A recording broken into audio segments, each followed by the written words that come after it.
तुमच्या पाठीला जर रबर नसेल, कणा असेल आणि मराठी ताठा मान अभिमान आणि स्वाभिमान असेल तर निशिकांत दुबेंना तुडवायचं का निशिकांत दुबेकडून तुडवून घ्यायचं हे भाजपच्या मराठी आमदार खासदारांनी ठरवावं।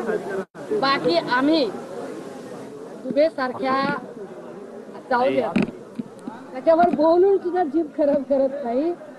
आणि जेव्हा कधी ती वेळ येईल तेव्हा असं होऊ नये की कंबक इस घडी पर मैं यह बोल हे फार महत्वाचं नाही। कारण ज्या क्षणी एकनाथ शिंदेंनी जय घात म्हटलं त्याच क्षणी त्यांनी वंदनीय बाळासाहेबांसोबत असणारी वैचारिक नाळ पूर्णतः तुटलेली आहे हे सांगितलं। त्याच्यानंतर जेव्हा प्रताप सरनाईक म्हणतात की मुंबई ही गुजरातची राजधानी आहे याचाच अर्थ आता नव्या सत्ता समीकरणामध्ये जेव्हापासून अजितदादांची एंट्री या महायुतीमध्ये झालेली आहे साइडलाईन झालेल्या एकनाथ शिंदेंना स्वतःचा काही पॉलिटिकल सूर सापडत नाहीये।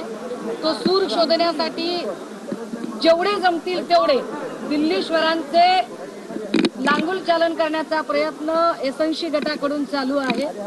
त्याचा परिणाम म्हणून प्रताप सरनाईकांसारखे लोक बडबडतात, परंतु प्रताप सरनाईक हे आता का आले नाही तेव्हा का आले नाही हे विचारायला कोणी भाजनात झोपदार नाही। तुमची जेवढी ऐपत आहे जेवढा इसार घेतलाय तेवढंच नांगरायचं बघा, इसाराच्या पुढे नांगर चालवू नये, नाही तर पुन्हा त्याचं काय करायचं ते आम्हाला सांगा।